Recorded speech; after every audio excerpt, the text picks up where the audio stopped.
Mais uma vez, consolide a sua espiritualidade.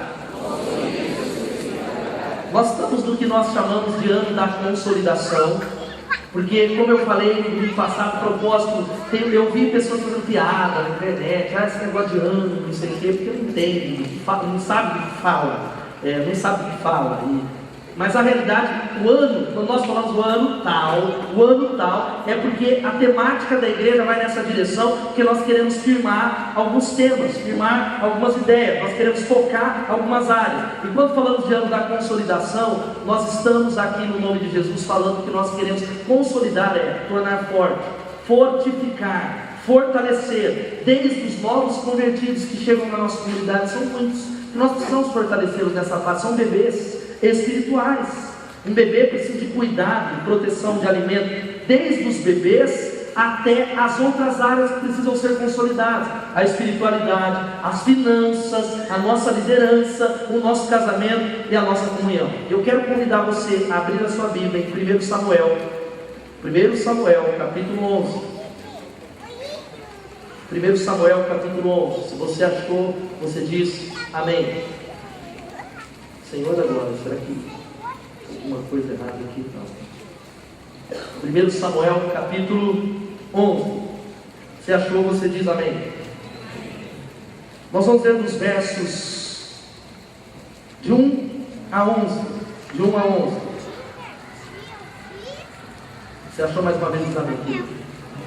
Pede a palavra para alguém. A palavra de Deus é poder. Eu queria que nessa hora, enquanto a palavra de Deus fosse lida e mesmo pregada, mas principalmente esse momento em que ela é lida, não houvesse nenhuma movimentação, que você tivesse toda a reverência diante da palavra de Deus. Eu, estudando o livro de Esdras nessa semana, quando Esdras, o escriba Esdras, foi usado por Deus para reconstruir, junto com Neemias, os muros de Jerusalém, e o povo de Israel foi trazido de volta para a sua terra. A Bíblia vai dizendo que quando eles começaram a ler a lei de Deus para o povo, durante 2 horas, o povo chorava e se arrependia na presença de Deus pela leitura da lei do Senhor.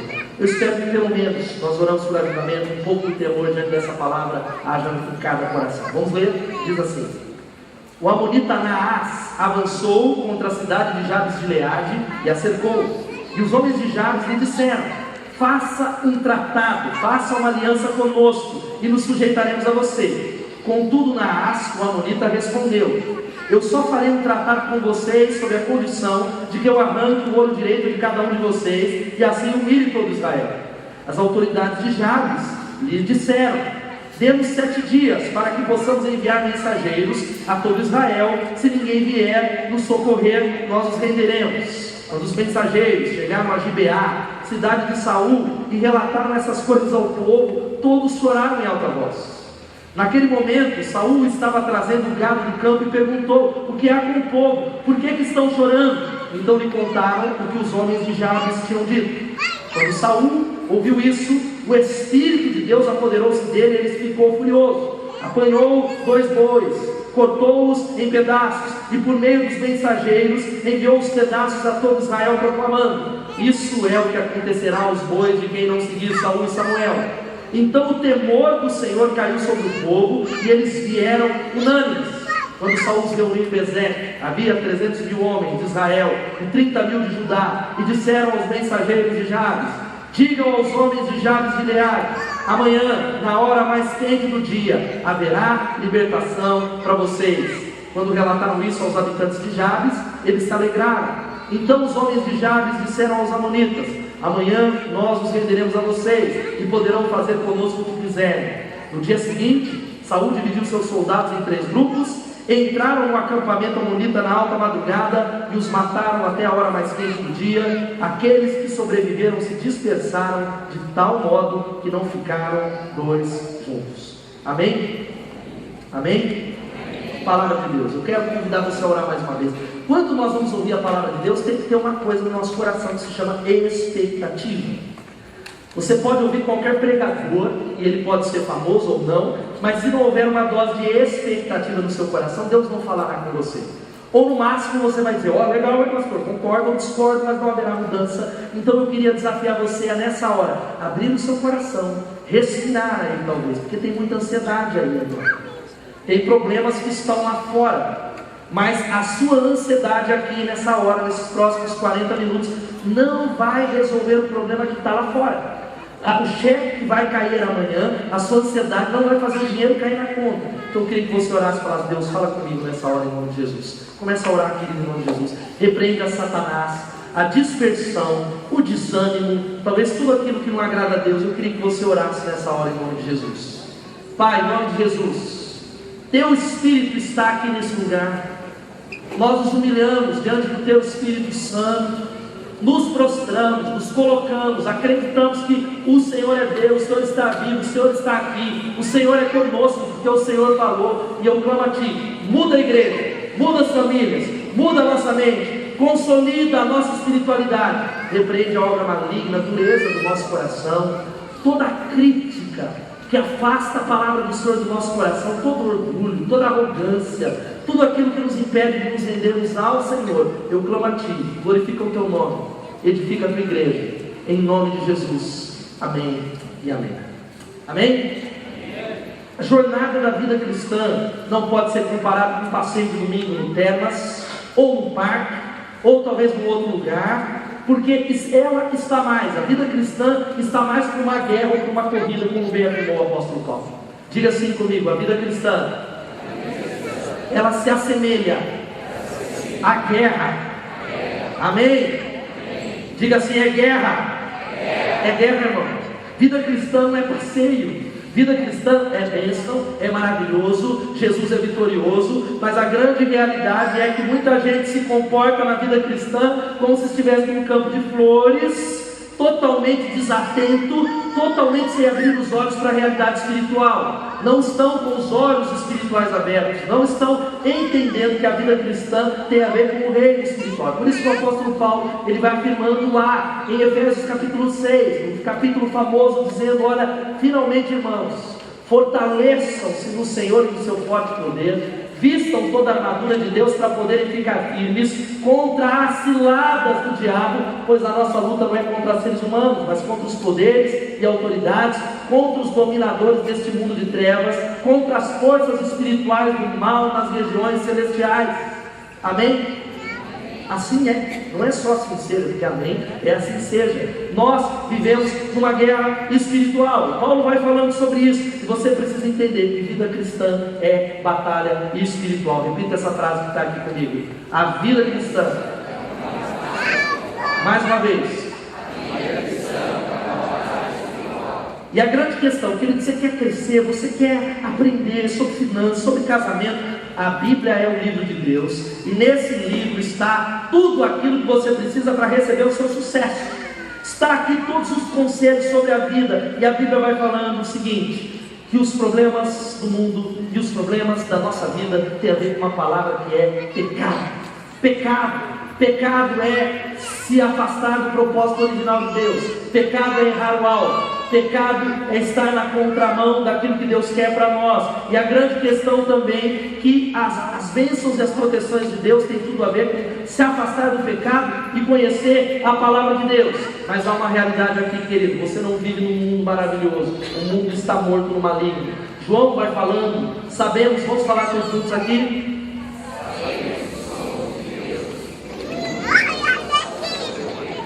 Eu não tenho dúvida que nesta hora específica existem demônios que não querem que você ouça essa palavra. E eu não estou fazendo um merchan ou tentar captar a sua atenção, é a minha convicção espiritual que todas as vezes que a palavra é pregada, existem áreas da nossa vida, cada uma num detalhe, o diabo não quer que você ouça a palavra. Não é só a ansiedade, não é só o cansaço, porque nós somos de Deus, mas o mundo está sob o poder do maligno. E nesse texto nós temos duas realidades espirituais no mundo em que nós vivemos. Duas realidades: Deus e o diabo. Eles não estão se degladiando igualmente, porque Deus está acima. O diabo, como diz Martinho Lutero, é o diabo de Deus, no sentido de que o diabo é o meu e o seu adversário, não o adversário de Deus. Deus não tem adversário, Ele é vencedor, Ele é todo poderoso. Você pode falar glória a Deus? Ele não tem adversário, Ele já venceu. Jesus é o vencedor invicto, mas Satanás está vivo e ativo no planeta Terra. Mas tem uma boa notícia para nós aqui. A boa notícia é essa: é que somos de Deus. Quantos creem que são de Deus? Digam amém. Mas então por que você está tão amarrado? cabisbaixo nessa noite, não tem um sorriso nos seus lábios. Nós somos de Deus. Diga glória a Deus. Glória a Deus. Você acredita nisso que você está lendo aqui? Mas tem uma má notícia. A má notícia é que o mundo está dominado pelo poder do mal. Há uma má notícia que nós não podemos nos esquecer. Portanto, na vida cristã, quando falamos de espiritualidade, de oração, de andar com Deus, de célula, nós enfrentamos lutas. Você está enfrentando luta. Eu sei que tem irmãos que estão debaixo. Eu tenho aconselhado casais, aconselhado pessoas. Existem pessoas que especificamente você pode dizer, sou eu, pastor, estão debaixo de um ataque direto do inferno. Direta, setas, pensamentos, palavras, circunstância. É esse ataque que tem intensidades que variam. Há momentos que nós estamos mais atentos e eles diminuem, mas há pessoas específicas nesse auditório que estão hoje, nesse dia, no 1º de fevereiro de 2015, debaixo do ataque do diabo.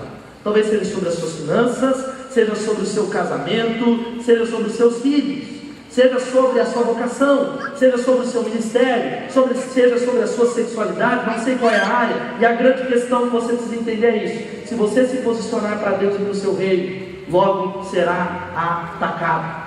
A questão na vida cristã não é se o ataque vai chegar, mas quando.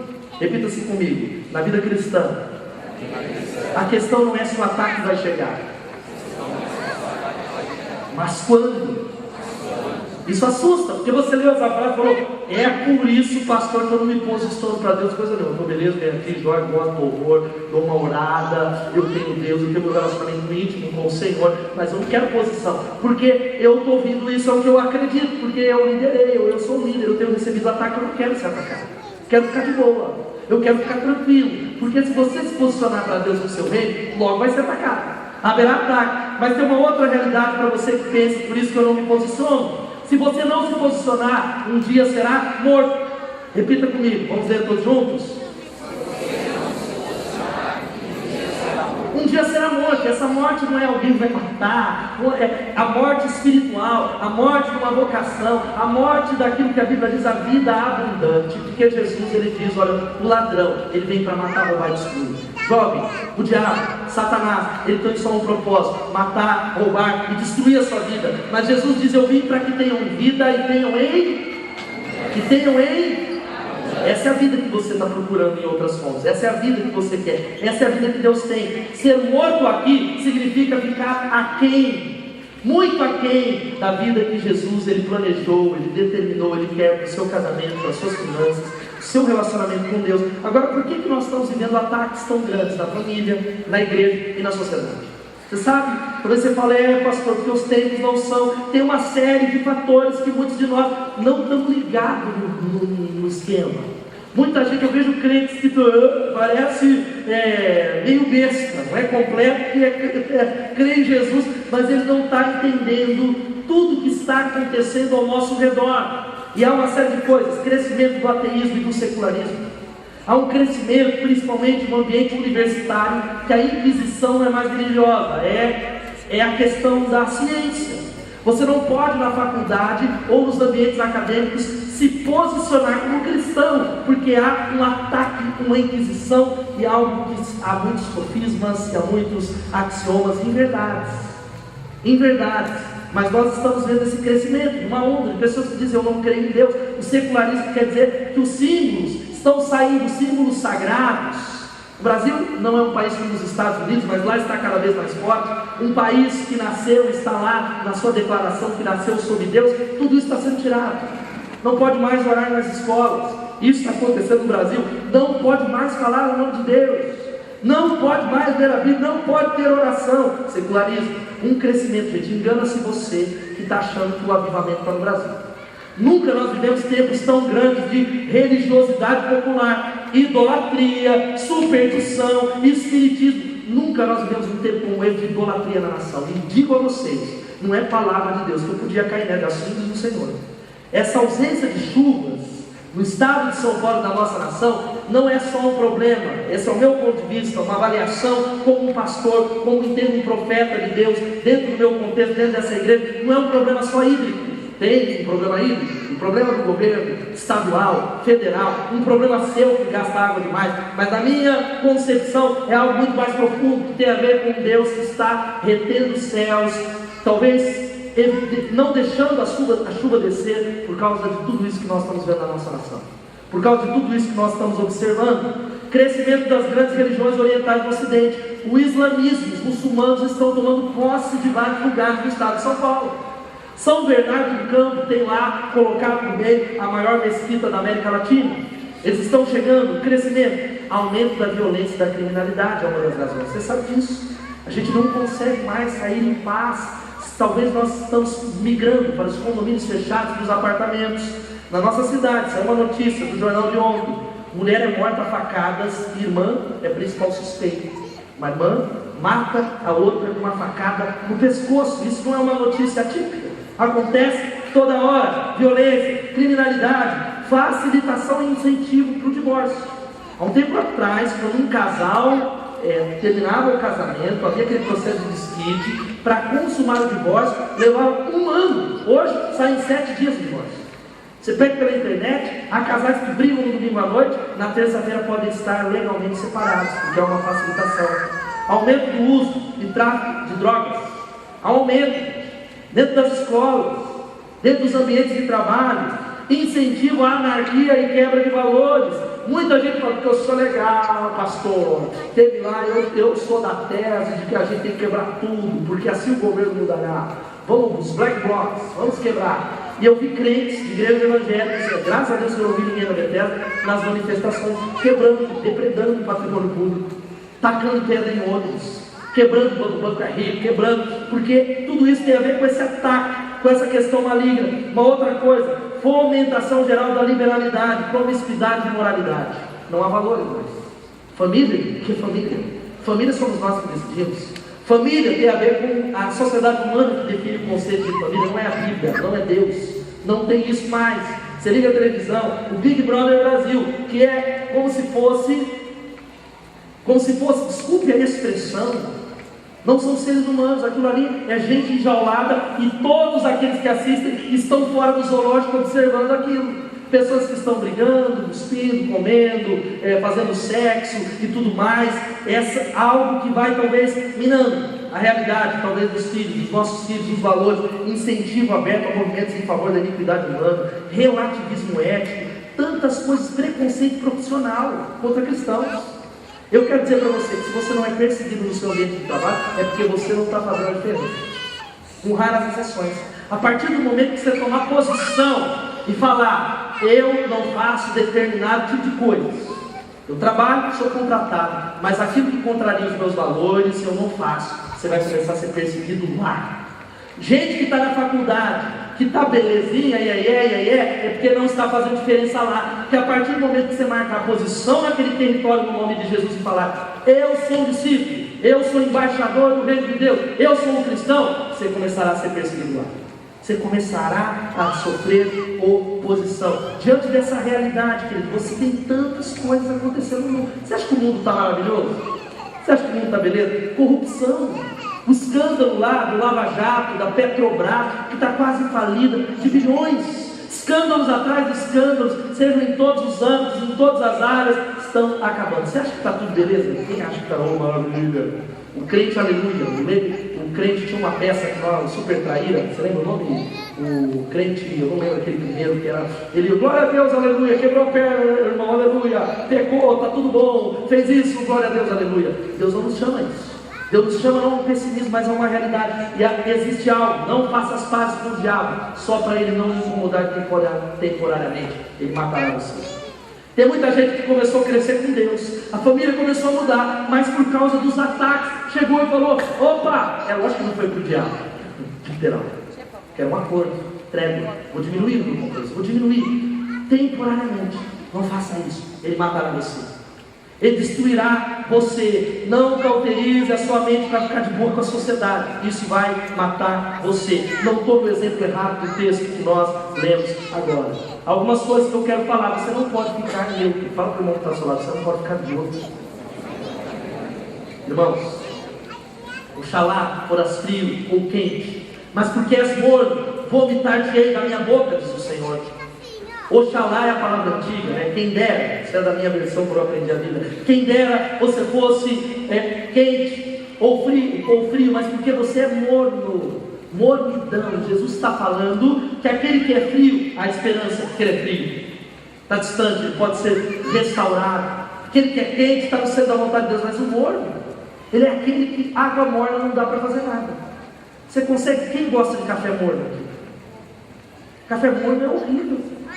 Fui jantar com o pastor nessa semana e a gente lá, vamos tomar um cafezinho. Ele abriu o café, nós olhamos o aroma e ele não saiu fumaça, nós não arriscamos. Ele falou, não vai arriscar não. Vai, se você for eu vou. Vai estragar a janta. Água morna não serve para nada. O crente morto é vomitado da boca de Jesus. Você não pode ser passivo. Você não pode ser medroso no nome de Jesus. Amém? Tem um monte de crente com medinho do diabo. O diabo. Duas coisas. A Bíblia nos ensina como lidar com o reino espiritual. Nós não podemos bater no peito de Satanás. Não. Quando o arcanjo Miguel discutiu com Satanás a respeito do corpo de Moisés, está lá em Judas. A Bíblia diz que o arcanjo Miguel não ousou lançar palavras injuriosas, mas diz o Senhor te repreenda. Ou seja, não é medo. Mas nós não brincamos com o reino espiritual, não brincamos com o diabo. Mas tem o outro lado que é o medo. Tem um par de gente que tem medo. Tem gente que fala na Bethesda não cai processo. Se cair, você sai correndo, irmão. Teve um dia que caiu uma mulher possessa lá, foi difícil achar alguém para ir lá querer expulsar o demônio. Eu não posso, eu não posso, porque nós não estamos entendendo. A realidade é essa. Você não pode fazer uma aliança. Olha aqui para mim. Sabe qual é o problema, gente? Nós vivemos para sobreviver. Você não pode viver, você não pode ter uma vida de sobrevivência por uma grande realidade. Deus não nos deu um espírito de covardia, mas de poder, de amor e de equilíbrio. Deus te deu um espírito de poder. Louvado seja o nome do Senhor. Amém? Você crê nisso? Então dá glória a Deus, irmão. Você crê nisso? Então por que você vem para o culto derrotado?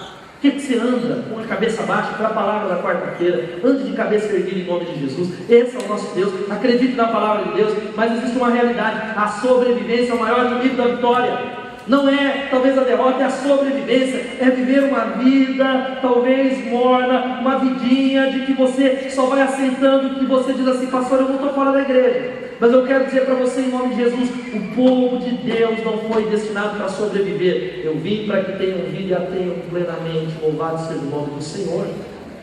Por isso, querido, olha aqui para mim, você que está nos visitando, não se acomode. Não se acomode, talvez, não aceite só ser membro, não aceite só ir à célula. Chega de superficialidade, chega de fazer um tratado para não ser incomodado.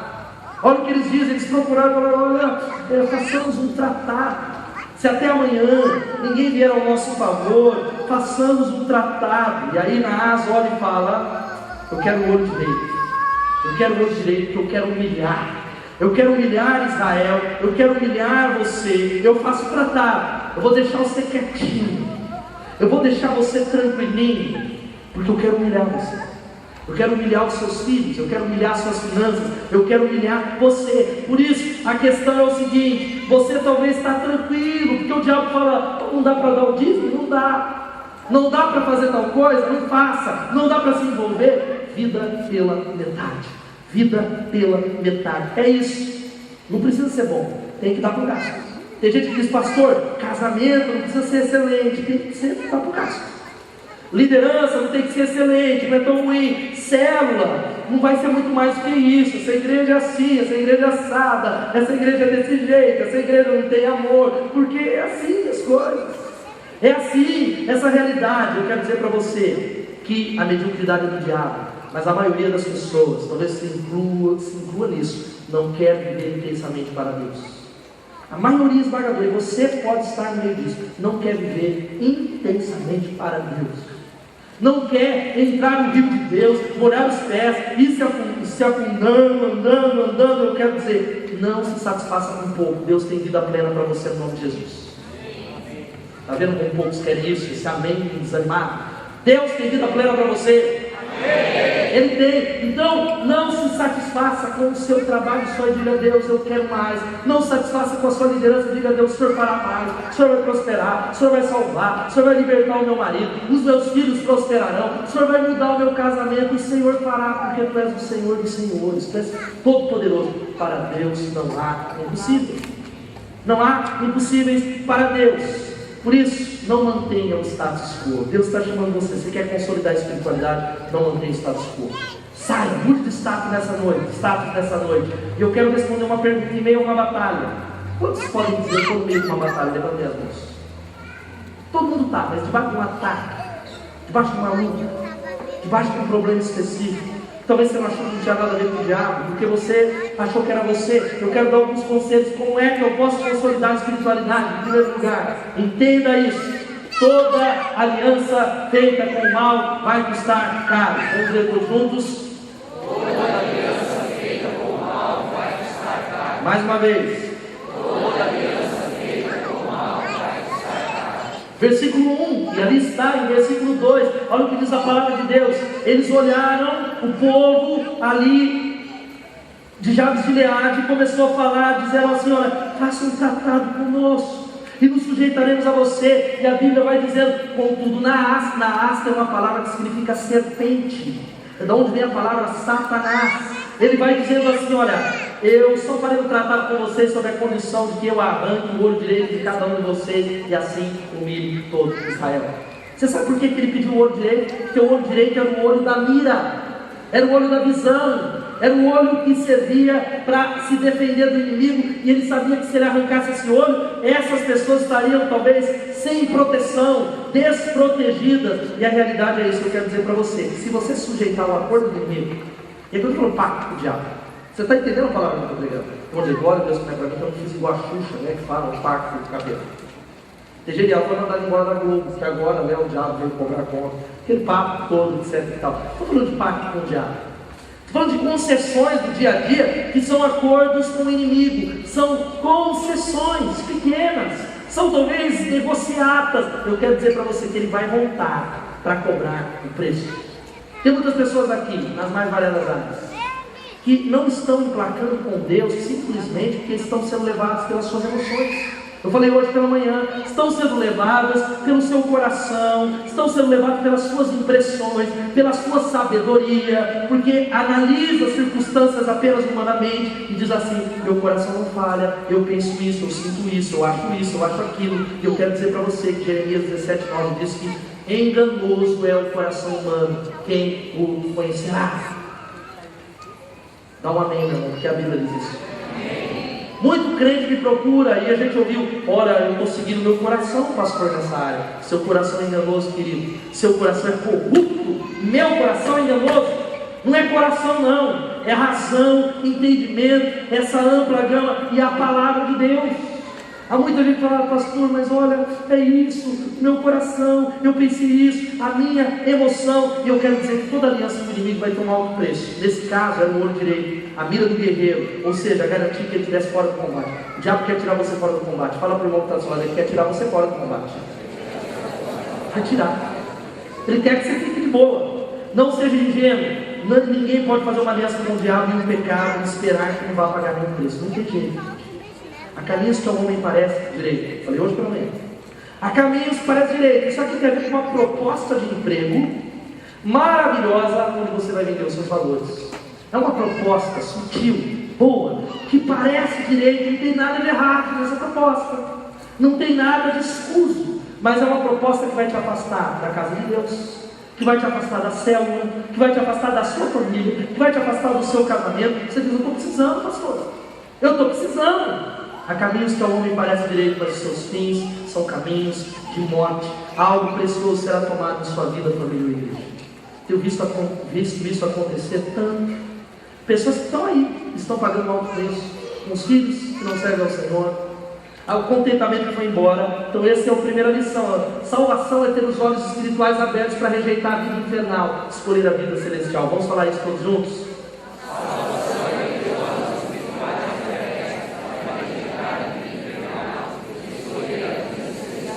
Querido, eu vou terminar daqui a alguns minutos orando por você e por mim, para que o Espírito Santo ele dê a nós olhos espirituais abertos. Não é esse olho aqui, porque tem uns que tem zóio japonês, outros zoião, outro dormindo. Olhos espirituais, se chama olhos espirituais. Querido, olhos espirituais. Você precisa enxergar que tudo é espiritual, tudo é espiritual. seu casamento, o relacionamento na faculdade, o relacionamento com o namorado, aquele problema, tudo é espiritual. Abra os seus olhos espiritualmente. Segundo, sabe qual é o segundo conselho? Antes de buscar alternativas humanas, fale direto com o teu Deus. Amém? Vamos falar todos juntos?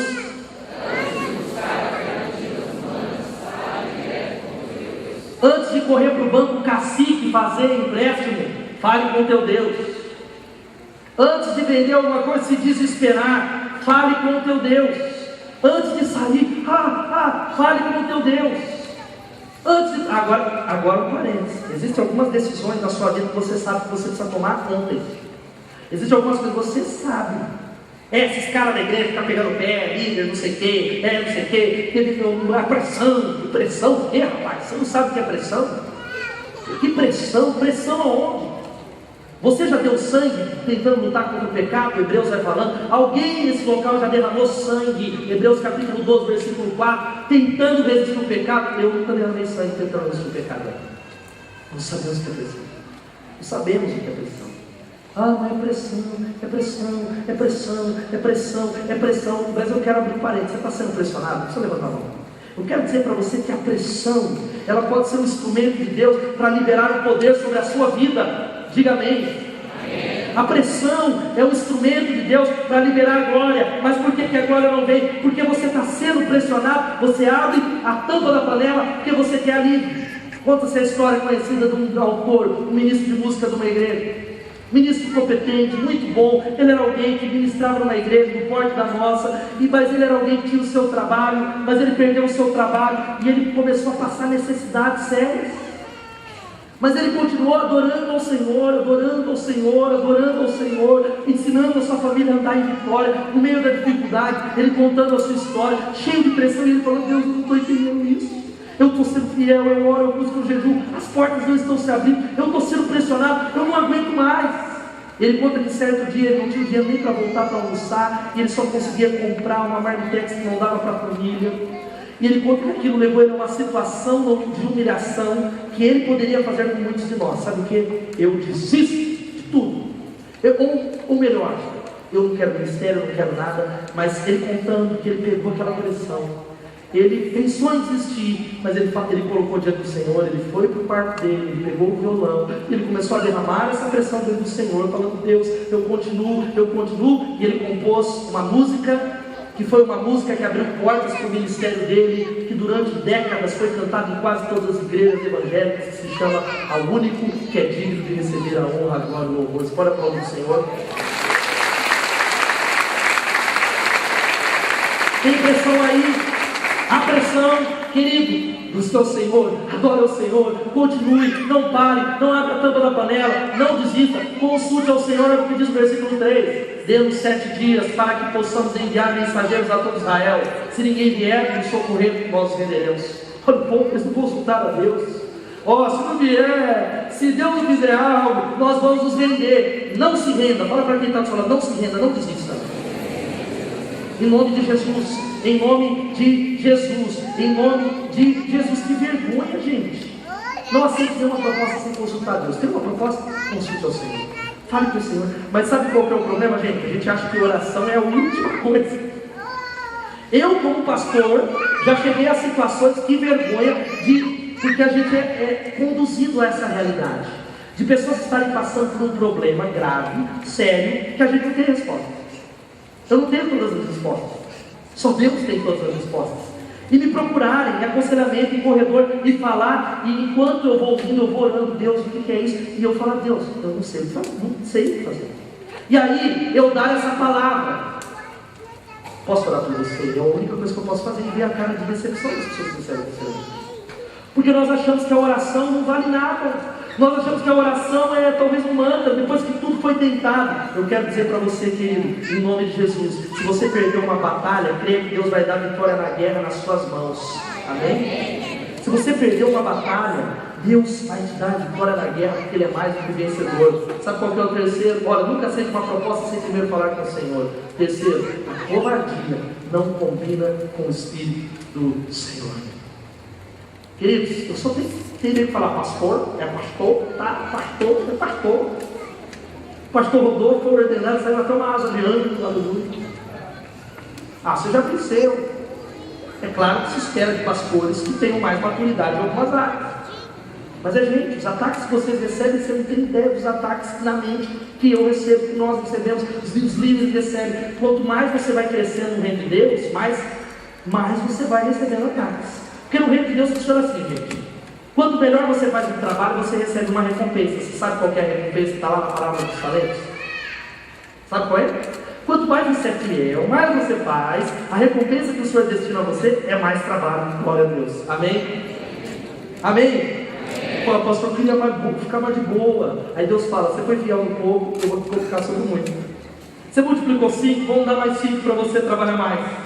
É o reino de Deus, é a matemática do reino de Deus. Mas eu quero dizer para você, querido, em nome de Jesus, que você precisa entender que o reino de Deus, a covardia não combina. Olha o que diz a palavra de Deus, 4-7. Quando os mensageiros chegaram a Gibeá, cidade de Saul, e relataram essas coisas ao povo, todos choraram em alta voz.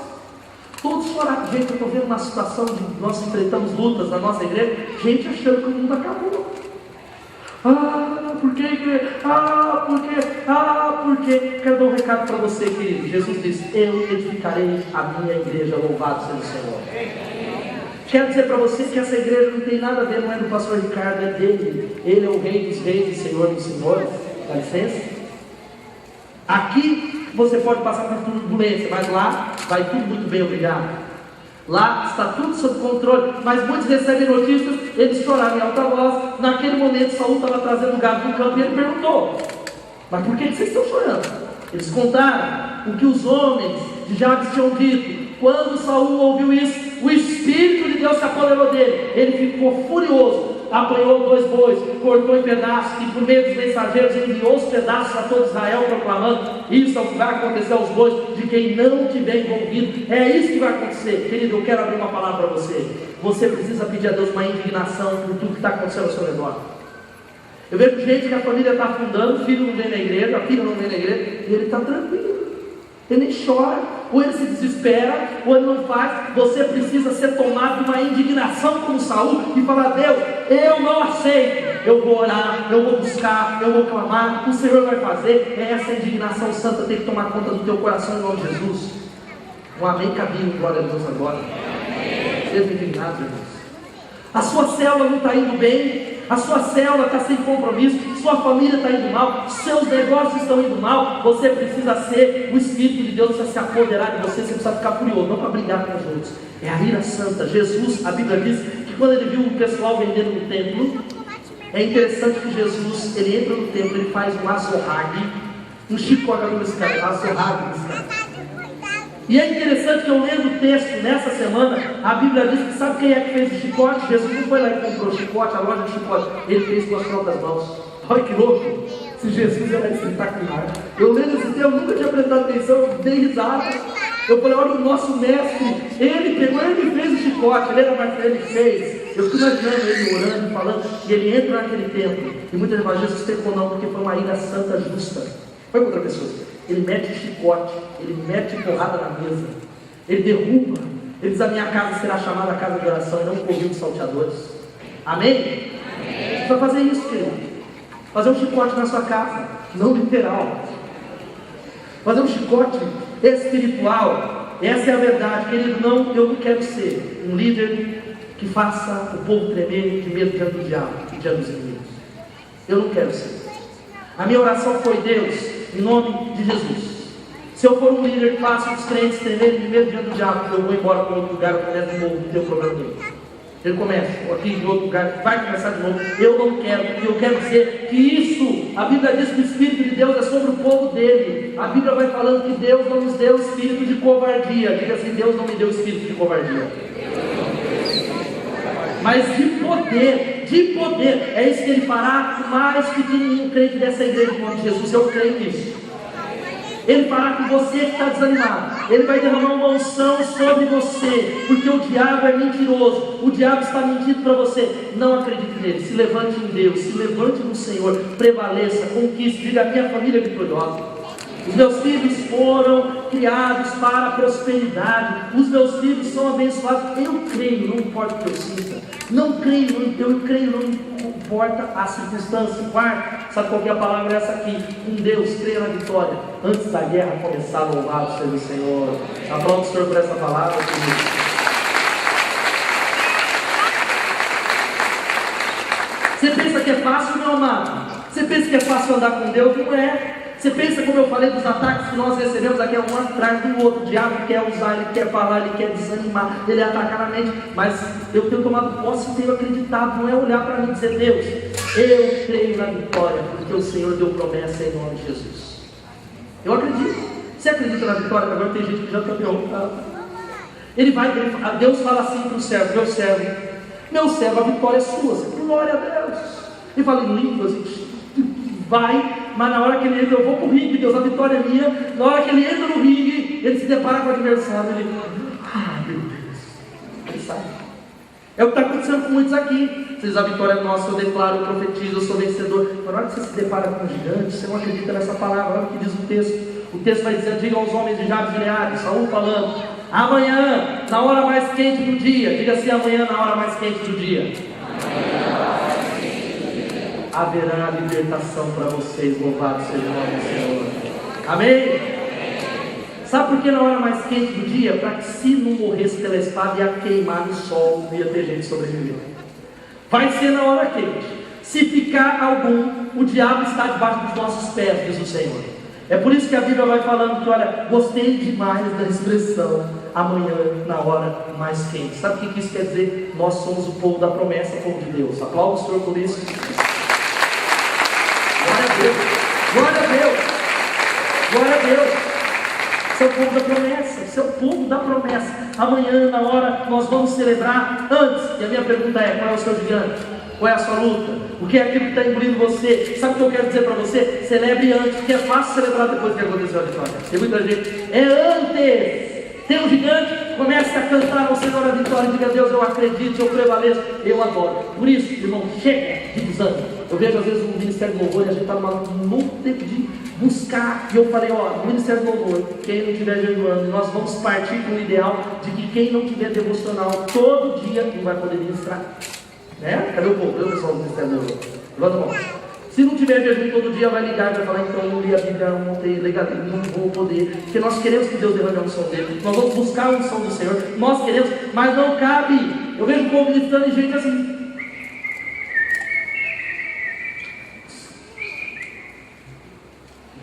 Está maluco? Está maluco? O Rei dos Reis e o Senhor dos Senhores não é essa banda, isso aqui não é show. Essa banda, esqueça a banda, importa que ele cresça, que nós diminuamos. Você está nesse auditório para ter um encontro com uma pessoa que é o Senhor, e Ele está aqui. E quando a gente canta essas canções, o pastor prega o que Deus espera, ele olha, ele se prepara, ele se coloca, porque Deus habita no meio dos louvores do seu povo. Ele diz: eu quero ouvir o meu povo cantar, eu quero ouvir o meu servo Wesley, o meu servo Jefferson, o meu servo Alexandre, eu quero ouvir o meu servo cantar, eu quero ouvir a adoração. E nós estamos diante do Rei dos Reis. E aí, beleza? E aí, conversando, falando, vamos lá, fazendo isso, fazendo aquilo outro. Nós precisamos expressar, crescer na adoração, dizer ao Senhor, oferecer o nosso louvor. Creia na vitória antes da guerra começar. Diga assim: mande a carne embora. Irmão, a igreja não chegou no propósito de Deus ainda, porque você ainda está em pecado. O seu pecado afeta o corpo de Cristo. Em nome de Jesus, nós estamos orando. Não é perfeição, o pecado tem que ser acidente. Mande a carne embora. Tome a decisão hoje: amanhã eu vou parar de fazer isso no nome de Jesus. Tome uma decisão. É necessária indignação. Vai ter um dia difícil, tá complicado, pastor, eu e a minha namorada, porque a gente fica só miserável. Para de ficar sozinho com ela em nome de Jesus. O cara não quer pecar, mas ele se envolve com o célula, acaba o culto, ele vaza, ele sai com a namorada, ele tenta dar uma migué nos pais, ele faz de tudo para ficar sozinho, e ele quer se enganar. Não, mas a gente fica lá escutando o CD do Fernandinho. A gente ora pela cena, a gente ora pelos pastores, só eu e ela. A gente ora em línguas. Graças a Deus eu conheço imposição de mãos. Vença isso em nome de Jesus. Eu estou falando sempre: vença isso. Vença a vida. Vença. Fala: ó, vou fazer uma aliança. É fácil? Não é. Não é fácil. Mas vença. Toma posição. Por isso, ó, tinha um pastor, e ele estava trabalhando com um homem que estava cheio de ídolos. Era um ano evangelizando, e aquele homem era idólatra, com muitas imagens na sua casa. E aquele pastor, ele fazia de tudo. Ele não falava toda a verdade para aquele homem, porque ele queria ganhar aquele homem para Jesus. Aquele Sérgio Lourenço não falava. Um dia ele trouxe um pastor convidado. E aquele pastor convidado, pregando, ele falou sobre ídolos. Quebra os ídolos, jogue fora. Aquele homem estava lá no auditório, se levantou antes do culto terminar e saiu correndo. O pastor falou: meu Deus, acabou tudo que eu fiz durante o ano. Ele falou para o pregador: ô fulano, está vendo aquele homem? Eu estava tentando ganhar ele para Jesus 1 ano. Hoje se estragou tudo porque você falou rasgado. Aí ele falou: eu falei porque o Espírito mandou falar, eu falei. Passou um tempo, quem é que chega e para o carro lá atrás? Aquele homem com vários sacos nas costas. Ele entrou na igreja correndo, tirando os ídolos, e falou: me ajude que tem mais saco. Eu vim hoje aqui para quebrar esses ídolos, porque eu venho nessa igreja 1 ano e nunca ninguém me falou que eu tinha que quebrar os ídolos. Eu venho nessa igreja 1 ano e nunca ninguém me falou a verdade. Eu venho aqui 1 ano e nunca ninguém me falou algo. Tem que ser direto, em nome de Jesus, algumas vezes. Diga amém. O cara vai: mas pastor, aquele papinho de Sérgio Lourenço. Amor, fale a verdade. Quinto e penúltimo, sabe qual que é a palavra? Seja estratégico e planeje antes de entrar na luta contra o inimigo. Louvado seja o Senhor. Seja estratégico, planeje, em nome de Jesus. Olha só o que Saul fez quando Declébio vai chegando aqui. No dia seguinte, Saul dividiu seus soldados em 3 grupos.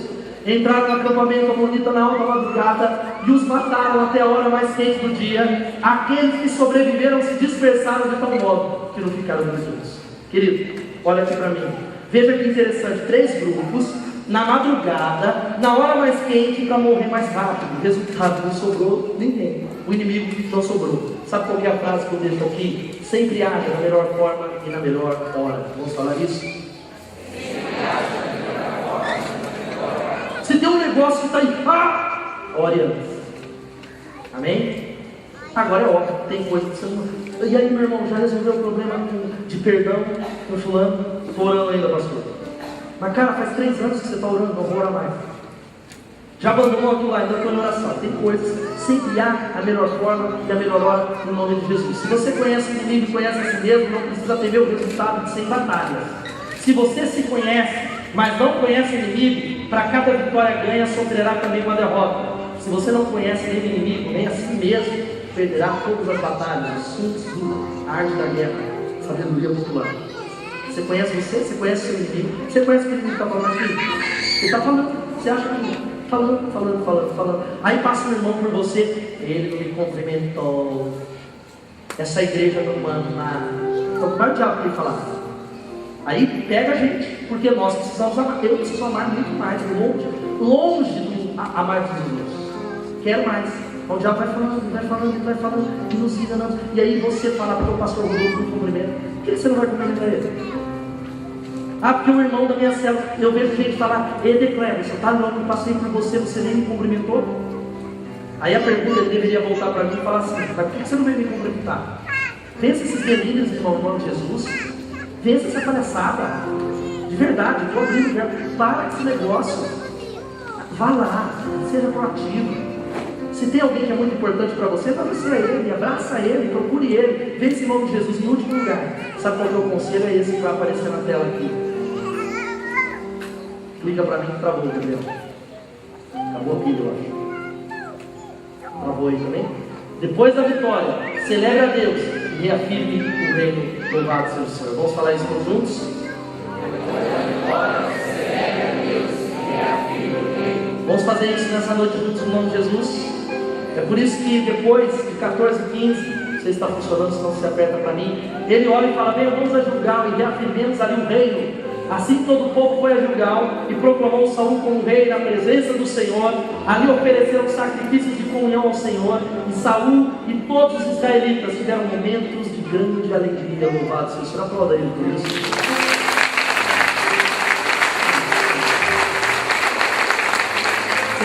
De alegria, nós queremos esses momentos de grande alegria em nome de Jesus.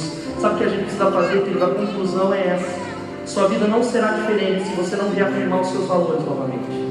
Sua vida não vai mudar se você não vir ao altar do Senhor e dizer: Deus, eu preciso reafirmar aquilo que eu fui perdendo aos poucos, os meus valores, quem eu sou no Senhor, e a bênção não chegará se você não voltar para agradecer. Deus está dando uma oportunidade nessa noite, não vamos chamar ninguém aqui à frente.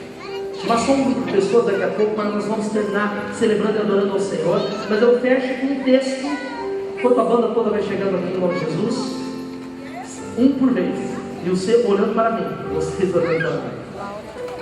Um texto que é a última lição e a conclusão dessa palavra para você consolidar a sua espiritualidade. A Bíblia vai contando sobre Eliseu, e eu queria que você lesse esse texto, nós estamos já chegando no final, que diz que, ora, Eliseu estava sofrendo da doença da qual morreria. Então Jeoás, rei de Israel, foi visitá-lo, e curvado sobre ele chorou, gritando: meu pai, tu és como os carros e os cavaleiros de Israel. Eliseu lhe disse: traga um arco e algumas flechas. E ele assim fez. Pega o arco em suas mãos, disse ao rei de Israel. O rei pegou.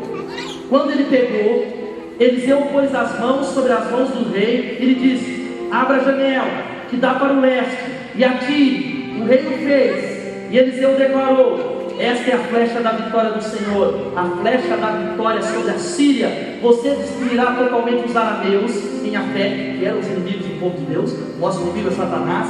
Em seguida Eliseu mandou o rei pegar as flechas e golpear o chão. Ele golpeou o chão 3 vezes e parou. O homem de Deus ficou irado com ele e disse: você deveria ter golpeado o chão 5 ou 6 vezes. Assim iria derrotar a Síria e a destruiria completamente. Mas agora você vencerá somente 3 vezes. Ali, aquele rei, ele tinha a oportunidade para acabar com esse grande problema que os muçulmanos estão arrumando no mundo. Só que ele pega aquela flecha, ele bate assim, clique, clique, clique. Sabe o que faltou para ele? Intensidade espiritual. Faltou intensidade espiritual. O profeta falou: bata a flecha. E ele vai, ele bate. É igual a gente que louvor aqui, ele bate. Ele perde a oportunidade de receber uma grande vitória. Ele perde a oportunidade de receber tudo do Senhor. E eu quero dizer, a minha oração, irmãos, fique de pé em nome de Jesus. A minha oração tem sido assim. É essa mesmo que nós vamos cantar. Você é um cara muito sensível ao momento. Aleluia. A minha oração tem sido assim nessa igreja. Deus, o Senhor tem um plano, tem uma promessa para essa igreja, para essa comunidade, para a minha vida. Que a Bethesda alcance tudo aquilo que o Senhor tem para ela. Mas que não seja pela minha falta de dedicação e pela minha falta de empenho. Se ela não alcançar, porque o Senhor não quer, porque não é a hora do Senhor, porque o Senhor tem outros planos, que assim seja, porque Tu és soberano, mas que não seja por causa da minha falta de empenho, por causa da minha falta de dedicação. Por isso eu quero dizer, pare de ficar em casa. Talvez você precisa fazer a sua parte. Faltou empenho nesse ano de 2014, mude nesse ano, venha para a oração, se dedique, seja alguém que, e a mensagem não é para se tirar, porque ela não acabou, aleluia. A realidade é isso que eu fecho dizendo para você: jamais perca uma batalha por falta de empenho pessoal. Repita assim comigo: jamais perca uma batalha por falta de empenho pessoal. Fala para o irmão que está ao seu lado: não perca a batalha por falta de empenho. Irmão, eu quero terminar orando e dizendo para você que Deus não vai deixar você na sua mão. Deus não vai deixar você entregue a você mesmo. Deus tem vitória para nós, para que possamos consolidar a nossa espiritualidade. Se você recebe essa palavra nessa noite, aplauda o Senhor em você.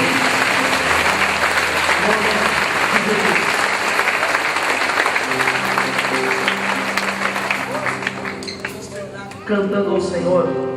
E eu quero desafiar você a adorar a Deus. Nesses próximos 5 minutos, que é a duração dessa música, você adore ao Senhor, você declare a vitória ao Senhor, e fale com o Senhor antes de ir embora. E eu quero só fazer um desafio com um grupo de pessoas. Enquanto cantamos, você virá aqui.